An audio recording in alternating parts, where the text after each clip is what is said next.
세 번째로 비세목별 산정 기준입니다. 먼저 인건비인데요. 인건비는 크게 내부 인건비, 외부 인건비, 그리고 지원 인력 인건비로 나누어 볼 수 있습니다. 내부 인건비는 해당 연구기관에 소속되어 참여하는 연구원에게 지급하는 인건비이고요. 그때 소속 여부는 4대 보험 직장 가입자로 판단하고 있습니다. 다음으로 외부 인건비는 내부 인건비가 아닌 타 기관 소속 또는 프리랜서, 개인 사업자 등에게 지급하는 인건비이고요. 지원 인력 인건비는 비영리 법인에 한해서 연구 부서에 소속된 연구 지원 인력에게 지급하는 인건비를 의미합니다. 다음으로 인건비 사용 기준 및 유의사항입니다. 첫 번째로 인건비는 소속기관의 급여 기준에 따른 연구 기간 동안의 급여 총액을 해당 과제 참여 정도에 따라 계산한다고 되어 있습니다. 이때 급여 총액에는 4대 보험 기관 부담금, 개인 부담분, 그리고 퇴직급여 충당금을 포함해서 산정하실 수 있고요. 두 번째로 총 인건비 계상률은 월 100%를 초과할 수 없음이라고 규정하고 있습니다. 기존에는 참여율이라는 용어가 있었는데 올해 개정이 되면서 그 용어가 인건비 계상률로 변경이 됐고요. 그 인건비 계상률의 정의를 보시면은 해당 월에 연구개발비에서 연구자에게 지급하는 인건비를 그 연구자의 월 급여로 나눈 것을 의미합니다.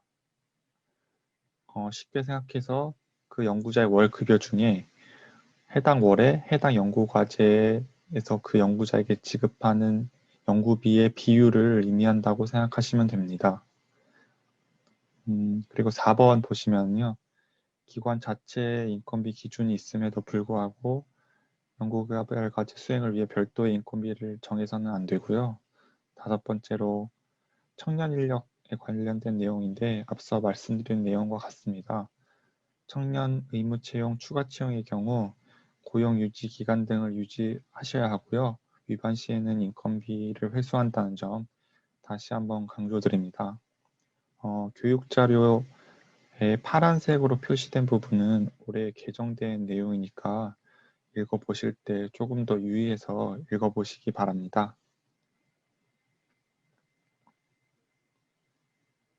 인건비는 원래 현물 계상이 원칙입니다. 다만 현금 계상이 가능한 경우는 가능한 경우를 열거하고 있고요. 지금 파란색 네모로 된 부분이 현금 계상이 가능한 경우라고 보시면 됩니다. 세 번째 보시면은 중소 중견 기업의 경우 신규로 채용하는 연구원의 인건비 아마 이 부분을 가장 많이 활용하실 텐데 신규 채용 인건비는 현금 인건비를 계상하도록 그렇게 혜택을 주고 있습니다. 그리고 올해 개정이 되면서 연구개발 성과를 국가 소유로 하는 연구과제 참여 연구자에 한해서는 현금 계상이 가능하도록 그렇게 변경이 되었으니까 한 번씩 확인하시기 바랍니다. 그리고 6번, 7번 역시 올해 개정된 내용인데요. 영리기관의 장은 인건비를 현금으로 계상하려는 경우 현금의 50% 범위 내에서 계상을 하셔야 하고요. 별표 보시면은 인건비를 증액이나 감액하려는 경우는 사전 승인이라는 점 앞서서 말씀드렸습니다. 그리고 7번 신규 채용 연구원의 경우는 기존 인력과 구분해서 별지 4호에 따라서 구분 관리하셔야 한다는 점 다시 한번 말씀드립니다. 다음은 인건비 부당 집행입니다. 첫 번째로 연구지원부서는 원칙적으로 간접비에서 지급하는 것이 원칙이고요. 예외적으로 비영리 법인에 한해서 지원 인력 인건비 세목을 통해서 계상하실 수 있다는 점 한번 확인하시기 바랍니다. 그리고 4번 인건비 계상률이 월별 100%를 초과하는 경우 인건비 담당하시는 분은 인건비 계상률이 월별 100%를 초과하지 않도록 연구자별로 관리를 잘 하셔서 인건비 초과로서 불인정을 받지 않게 그렇게 주의를 부탁을 드립니다. 다음으로 7번 보시면요. 타기관 소속 연구원의 경우 원 소속 기관의 승인 없이 계상하여 집행하거나 소속기관 인건비 지급부서 통보 없이 개인 계좌로 이체한 금액.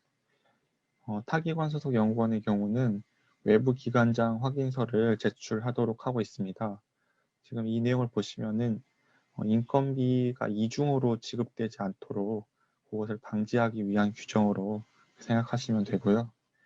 8번 개인별 은행 계좌로 입금하지 않고 개인 도장을 사용하여 영수증으로 증빙하는 경우 부당 집행에 해당하고요.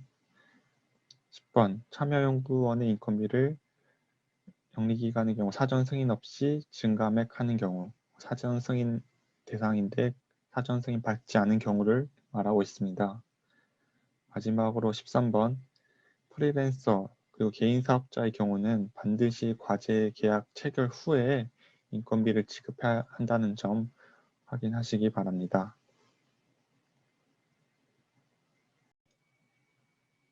다음은 학생인건비입니다.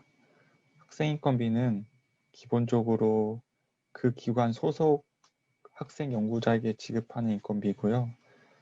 그 기관 소속이 아닌 타 기관 소속 학생 연구자에게는 외부 인건비를 통해서 인건비를 계상하도록 하고 있습니다. 다만 예외적으로 학연 협동 과정이나 6개월 이상의 연수 프로그램을 통하여 참여하는 학생 연구자에게는 학생 인건비 세목을 통해서 집행하도록 이렇게 규정을 하고 있습니다. 학생 인건비는 크게 통합관리 지정기관과 미지정기관으로 나누어 볼 수 있는데요. 통합관리 지정기관은 학생 인건비를 자율적으로 고려해서 정할 수 있고요. 정산이 면제도 가능합니다. 그렇지 않은 미지정기관은 인건비와 마찬가지로 월별 100%를 기준으로 인건비 계상률에 따라서 계상을 하셔야 하고요. 건강보험 자격 취득 사실 확인서를 통해서 타 기관에 취업을 했는지 여부를 확인하셔야 합니다.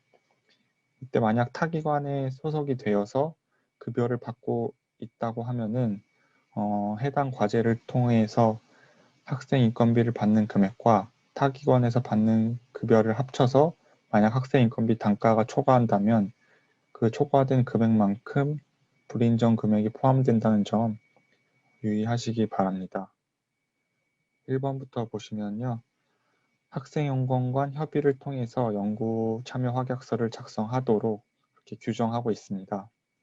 학생 인건비 단가는 학사과정은 월 100만 원, 석사과정은 월 180, 그리고 박사과정은 월 250만 원 이상으로 연구기관이 정한 금액으로 하고 있고요. 2번 학생인건비 통합관리기관의 학생연구원이라도 참여연구원으로 반드시 등록을 하셔야 합니다. 그래야지 이제 추후에 여비나 연구수당으로 그 학생연구자에게 지급이 될 수 있기 때문에 반드시 학생연구원으로 등록을 꼭 해주시기 바랍니다. 그리고 3번 박사호 연구원의 경우는 반드시 근로계약 체결 후에 인건비로 계상하여야 한다는 점 꼭 주의하시기 바랍니다. 다음은 학생인건비 부당 집행 사례인데요. 첫 번째로 학생인건비 지급 단가를 초과하여 지급한 금액, 두 번째로 인건비 계상률 100%를 초과한 금액, 그리고 4번 보시면요. 근거 없이 변경한 후 지급한 금액, 6번 개인별 계좌로 이체하지 않은 금액, 그리고 7번도 앞서 말씀드렸는데 타 기관에서 급여를 받고 있는 경우 해당 인건비와 총 과제의 인건비 계상률에 따라 지급받는 학생 인건비 합계가 지급 단가를 초과한 금액. 그리고 마지막 9번 학생 인건비를 연구자가 회수하여 관리한 경우 공동 관리 해당 금액. 요즘에는 이렇게 공동 관리하는 경우가 많지는 않지만 가끔씩 발견이 되고 있습니다. 따라서 책임자께서는 반드시 이러한 경우가 없도록 꼭 확인을 해주시기 바랍니다.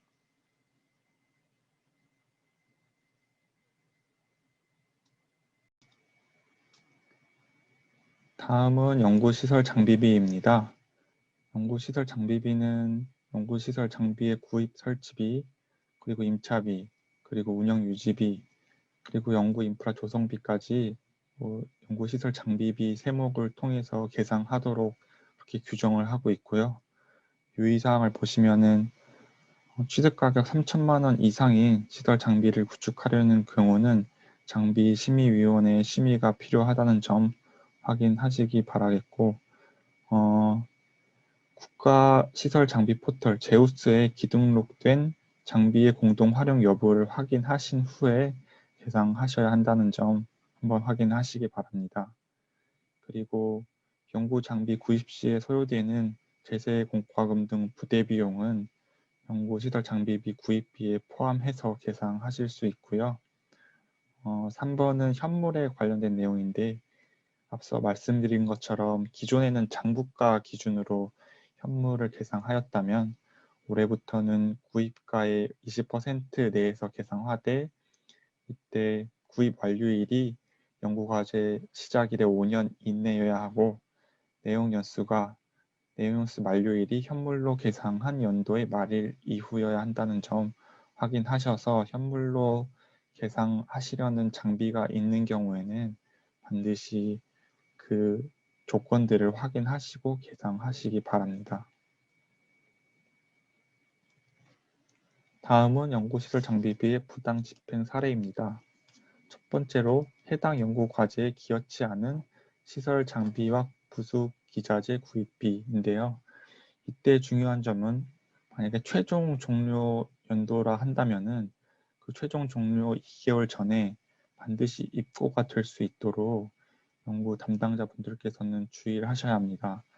만약에 이 경우에 해당해서 불인정 사항에 해당이 되게 되면은 그 금액이 굉장히 커지게 될 수 있거든요. 따라서 최종 연도라 한다면은 반드시 2개월 전에 그 장비가 입고가 될 수 있도록 꼭 주의를 해주시기 바랍니다.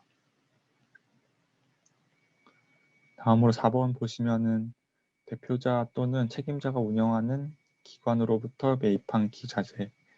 이 경우는 인적, 물적 구분이 명확하지 않다고 보고 있고요.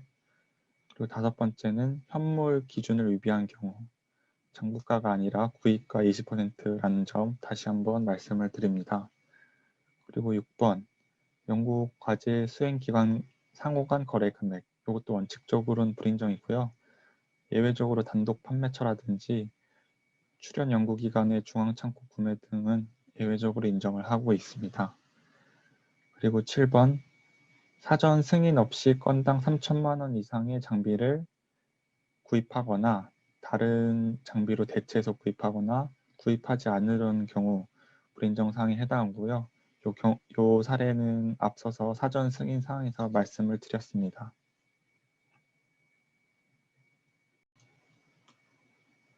다음으로는 연구 활동비입니다. 연구 활동비 사용 용도 보시면요. 1번 지식재산 창출 활동비, 2번 외부 전문 기술 활용비, 3번 회의비, 4번 출장비 등등 열거하고 있는 내용이 상당히 많습니다. 기존의 연구 활동비 내용까지 포함하면서 이 연구 활동비의 내용이 상당히 넓어졌는데요. 계상하시려는 내용이 연구 활동비에서 열거하고 있는 내용인지 꼭 확인을 하시고 그 다음에 산정하시기를 바랍니다. 연구 활동비 유의사항 보시면요. 2번, 3번은 올해 개정된 내용으로서 2번은 기술 도입비를 현물로 계상하려는 경우에 50% 이내로 계상을 하셔야 하고 기술 도입 완료일이 시작일의 2년 이내여야 한다는 점 확인하시기 바랍니다. 그리고 영리기관의 경우는 연구실 운영에 필요한 소모성 비용을 계상해서는 안 되고요. 사무용 기기, 그리고 소프트웨어, 그리고 연구 환경 유지비에 한해서는 협약 체결 당시 별지 서식을 통해 제출한 품목에 한해서만 그렇게 계상할 수 있도록 변경이 되었으니까 영리기관의 경우는 소모성 비용 계상하지 않게 확인을 하시기 바랍니다. 그리고 4번 보시면요. 전문가 활용비는 기본적으로 그 참여 인력에게 지급해서는 안 되고요. 그 해당 기관의 인원에게 전문가를 지급해서도 안 됩니다. 다만 예외적으로 비영리 기관에 한해서 최소 단위 부서 이외의 인원에게는 같은 기관이라 하더라도 전문가 활용비를 지급할 수 있도록 그렇게 예사항을 두고 있습니다. 6번 보시면요. 연구 개발 과제 종료 2개월 이전에 도입이 완료되어 해당 연구에 직접적, 독점적으로 사용할 수 있는 기기 및 소프트웨어를 이제 연구 활동비를 통해서 계상하도록 하고 있는데, 중요한 점은 연구 시설 장비비와 마찬가지로 과제 종료 2개월 이전에 도입이 완료되어야 하고요. 해당 연구에 직접적, 독점적으로 사용할 수 있어야 한다는 점 확인하시기 바랍니다. 이때 개인용 컴퓨터는 비영리 법인이고 자체 규정에 따른 절차를 이행한 경우에만 계상하실 수 있다는 점 주의하시기 바랍니다.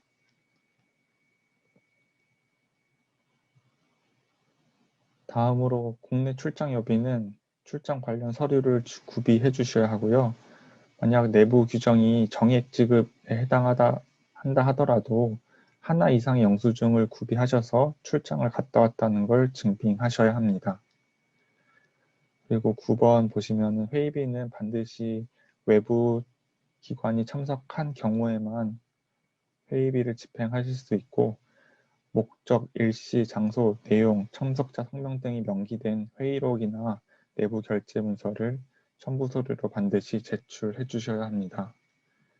그리고 10번 특근식 때는 이제 2시간 이상으로 정규 근무 시간 이외에 근무한 자들에게 지급할 수 있고요. 역시 초과 근무 관련 서류를 준비해 주셔야 연구 활동비로 인정이 가능합니다. 그리고 주의하실 점은 식대나 회의비를 집행하실 때 원칙적으로 1인당 3만 원을 초과할 수 없고요. 심야 시간이나 회의 전 식사 비용은 집행이 불가하다는 점 확인하시기 바랍니다. 그리고 13번은 일용직 인건비 관련된 내용인데요. 기존에는 일용직 인건비가 인건비 세목으로 계상하도록 그렇게 규정을 했었는데, 올해 개정이 되면서 연구 활동비 세목을 통해서 집행하도록 이렇게 변경이 되었습니다. 이때 일용 인건비에 인정 가능한 일수는 연간 실근무 30일까지 인정이 된다는 점 주의하시기 바랍니다. 다음은 연구활동비 부당 집행 사례입니다. 1번부터 보시면은 여비의 경우는 기본적으로 수행기관의 여비 규정을 준용하도록 하고 있는데요. 중요한 점은 국가연구개발 사업을 위해서 별도의 여비 규정을 만들고 과다하게 지급하면은 부당 집행 사례에 해당한다는 점 주의하시기 바랍니다. 그리고 3번은 앞서 말씀드린 것처럼 영리기관에서 해당 기관 소속 직원에게 전문가 활용비를 지급하거나 비영리기관에서 최소 단위 소속 부서 직원에게 전문가 활용비를 지급하면 불인정이라는 점 확인하시기 바랍니다. 그리고 5번 보시면요. 신문 구독료, 세차비, 차량 정비 등 개인 또는 기관 운영비 성격의 경비는 연구활동비로 집행하시면 안 되고요. 그리고 8번 선물, 기념품 구입비도 원칙적으로는 활동비에서 집행하실 수 없습니다. 다만 예외적으로 일반인을 대상으로 하는 대규모 행사가 목적인 사업이나 설문조사 답례품은 예외로 인정을 하고 있는데, 중요한 점은 제출 서류 준비하실 때 그 선물 기념품 수령인 명부를 꼭 제출하셔야 한다는 점 말씀드립니다.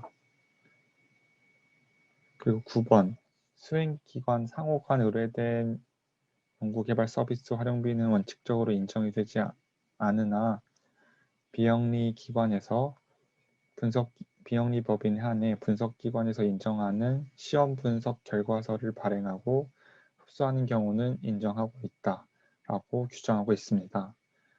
그리고 12번 앞서 말씀드린 것처럼 지방농촌진흥기관이라 하더라도 반드시 간접비를 통해서 산업재산권 출원 및 등록비를 집행하실 수 있고요. 17번 보시면요. 해당 과제에 직접적, 독점적으로 기여치 않은 사무용 기기 그리고 소프트웨어는 부당 집행으로 해당한다는 점 다시 한번 말씀을 드리고 반드시 연구 개발 과제 종료 2개월 이전에 입고를 하셔야 인정이 될 수 있습니다. 그리고 올해 개정이 되면서 앞서 말씀드린 것처럼 영리기관의 경우는 반드시 협약 체결 당시에 제출한 품목에 한해서만 사무용 기기 및 소프트웨어 집행이 가능하다는 점 다시 한번 강조드립니다.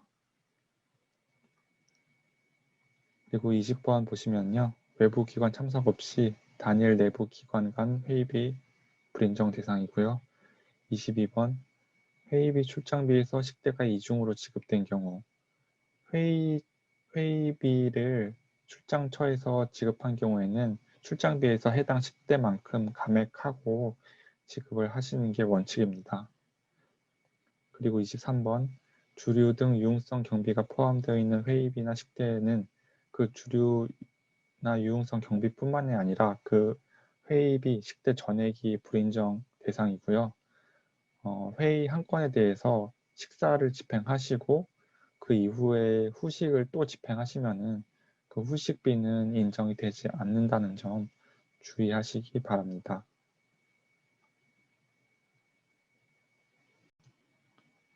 자, 다음은 연구 재료비입니다.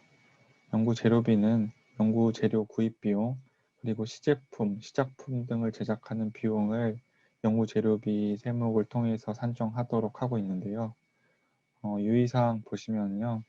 실제 필요한 경비를 계상하셔야 하고요. 시제품이나 시작품 등을 수행기관 자체로 제작할 경우에는 그 소요 비용을 인건비와 재료비에 각각 계상을 하셔야 하고요. 그 시제품, 시작품을 외부 기관에 용역을 주어서 계상하려는 경우에는 연구 재료비는 시작품 제작비로 현금으로 계상하실 수 있습니다. 재료비 부당 집행 사례를 보시면요.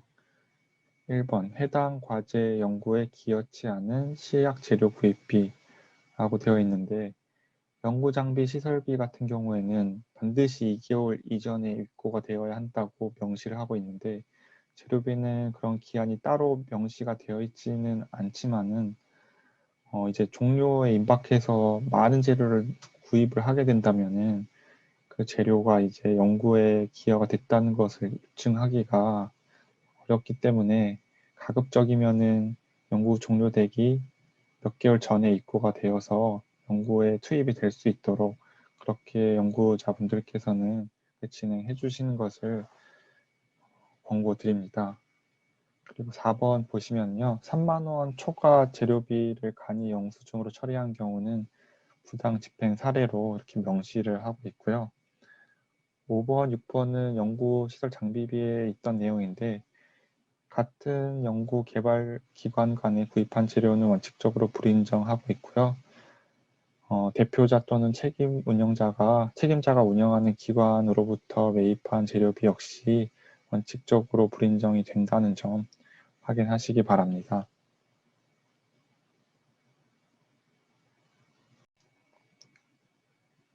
다음은 연구수당입니다. 연구수당은 연구개발과제 수행에 참여하는 참여연구원들에게 지급하는 장려금이고요. 유의사항 보시면은 1번부터 총 인건비의 20% 이내로 계상을 하셔야 하고요. 연구 책임자 발의에 의해서 참여 연구원별 계좌로 이체를 하셔야 하고 3번 보시면은 연구수당은 그 목적이 연구 과제에 얼마나 기여를 했는가 그것을 평가해서 지급하는 장려금이기 때문에 참여 시작일 기준 1개월 이내에 지급하거나 매월 정액으로 지급한 경우에는 그 취지에 부합하지 않기 때문에 불인정하고 있으므로 꼭 주의하셔서 3번과 같은 경우로 지급하지 않도록 주의하시기 바랍니다. 다음은 연구수당 부당 집행 사례입니다. 연구수당 같은 경우에는 비율을 제한하는 경우가 좀 많이 있거든요. 따라서 다른 세목도 마찬가지지만 연구수당의 경우는 특히 규정에서 제한하는 비율을 초과하지 않는지 꼭 확인을 하셔야 한다는 점 미리 말씀을 드립니다. 2번부터 보시면요. 비참여 연구원에게는 연구수당을 지급해서는 안 되고요. 3번 보시면은 연구개발계획서 상의 금액을 초과하여 사용한 금액. 인건비를 증액한 경우에도 연구수당은 증액할 수 없다는 점 확인하시기 바랍니다. 그리고 기여도 평가 없이 기여도 평가 등 합리적인 기준 없이 지급하시면 안 되고요. 5번 보시면은 실집행 인건비의 20%를 초과하여 지급한 금액은 불인정 금액입니다. 여기서 중요한 내용은 실집행 인건비라는 점인데요. 인건비를 예산보다 적게 집행하였거나 인건비 불인정 금액이 발생한 경우에는 그 금액을 제외하고 20%를 다시 계산해서 그 20% 내에 연구수당이 들어와야 한다는 점 확인하시기 바랍니다. 그리고 8번 보시면은 책임자 또는 참여연구원 단독으로 지급을 받거나 한 명에게 총 연구수당의 70% 이상을 지급한 경우에는 불인정이 되고 있습니다. 그리고 11번 보시면요. 이것도 비율 관련된 내용인데 직접비는 적게 집행하고 연구수당만 과다하게 지급하는 경우를 방지하기 위한 규정으로 보시면 되는데요. 직접비 집행 비율을 20% 이상 초과한 경우 다음 산식에 계산한 금액은 불인정 금액으로 포함하고 있습니다. 예를 들어서 직접비 예산이 1억이고 직접비 집행액이 5천만 원이라고 한다면은 직접비 집행 비율이 50%가 되고요. 이제 연구수당은 50%에서 20%를 더한 70%까지만 인정이 되고 있으니까 직접비 비율이 적다면은 반드시 연구수당 한도를 초과하지 않는지 확인을 추가로 하셔야 한다는 점 말씀드립니다.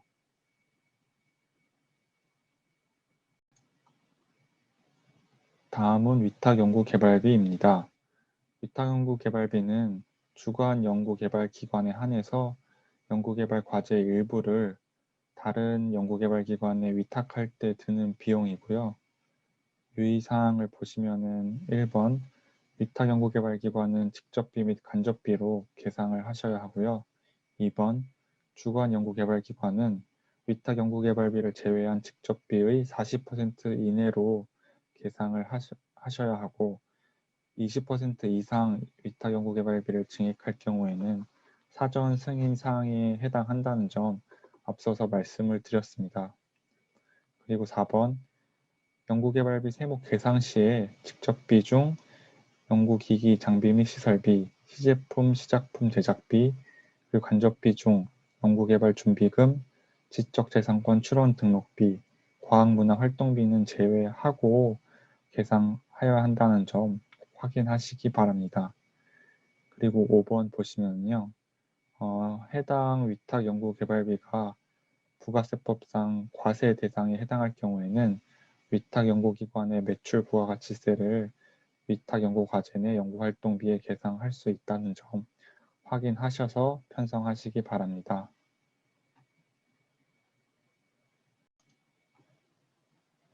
마지막으로 간접비입니다. 간접비는 앞서 말씀드린 것처럼 여러 연구개발 과제에 공통적으로 소요되는 비용을 계상하는 것이 원칙이고요. 인력 지원비, 그리고 연구 지원비, 성과 활용 지원비로 편성하실 수 있습니다. 간접비는 크게 비영리기관하고 영리기관으로 나누어서 볼 수 있는데 비영리기관 같은 경우에는 직접비의 일정 비율을 곱하고요. 그 간접비를 흡수하셔서 사용하실 수 있고 영리기관 같은 경우에는 직접비의 10% 이내로 산정은 하되 흡수해서 사용하실 수는 없고 당초 계획서상 계상한 명목에 한해서 사용하실 수 있다는 점 주의하시기 바랍니다. 다음으로 간접비 부당 집행 사례를 보시면요. 1번 연구계획서 상의 금액보다 증액하여 집행한 경우는 부당 집행에 해당하고요. 6번하고 7번은 보시면은 특허 관련된 내용인데 6번 수행 과제와 직접 관련성이 없는 지식재산권 추론 등록 비용은 불인정 사항에 해당하고요. 최초 등록 기간 2년 이후에 집행한 특허 유지 비용 역시 부당 집행 금액에 포함하도록 하고 있습니다. 그리고 10번은 영리기관에 해당되는 내용인데요. 영리기관이 간접비를 일괄 흡수한 경우, 그리고 당초 계획서상 계상하지 않은 명목으로 집행한 경우 그 금액 역시 불인정하도록 규정하고 있습니다. 그리고 11번은 올해 개정된 내용으로서 직접비 집행 비율이 50% 이하인 경우에 간접비 집행 비율이 직접비 집행 비율을 초과한 경우 다음 계산식에 따라 계산한 금액이라고 명시하고 있는데요. 이 비슷한 내용이 연구 수당에도 있는데 올해 개정이 되면서 간접비에도 들어오셨다고 보시면 됩니다. 예를 들어서 직접비 예산이 1억이고 직접비 집행액이 4천만 원이라고 가정을 한다면요. 직접비 집행 비율이 40%가 되잖아요. 그렇기 때문에 간접비도 예산의 40%까지만 집행하실 수 있다는 점 그렇게 이해하시면 될 것 같습니다.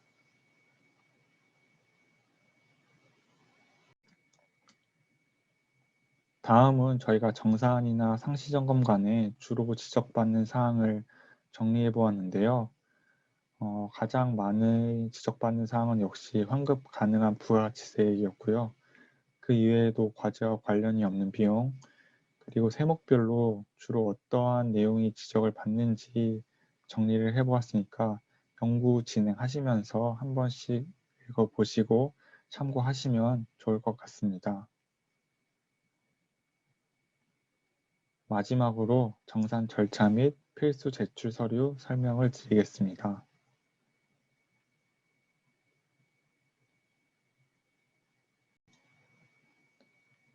정산의 업무 절차는 다음과 같고요. 가장 먼저 위탁 정산기관이 지정이 되고 그리고 연도별 수수료를 지급하도록 하고 있습니다. 그리고 세 번째로 단연차 정산이 시행이 되면은요.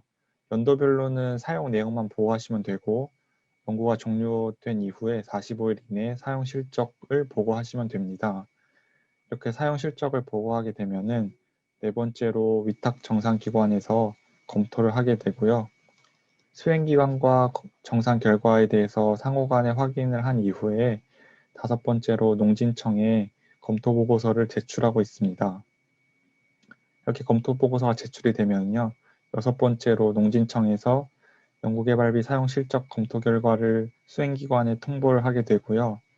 7번으로 만약에 이러한 검토 결과에 납득을 못하겠다라고 생각을 하시면은 이때 이의신청을 하시면 됩니다.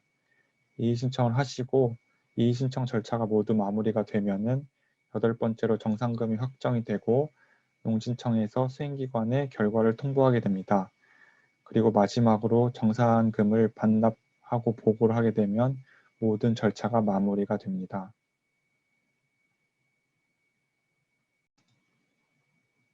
다음은 상시점검입니다. 앞으로 단연차 정산이 시행이 되면은 이러한 상시점검이 더욱더 중요해질 것이라고 생각이 되는데요.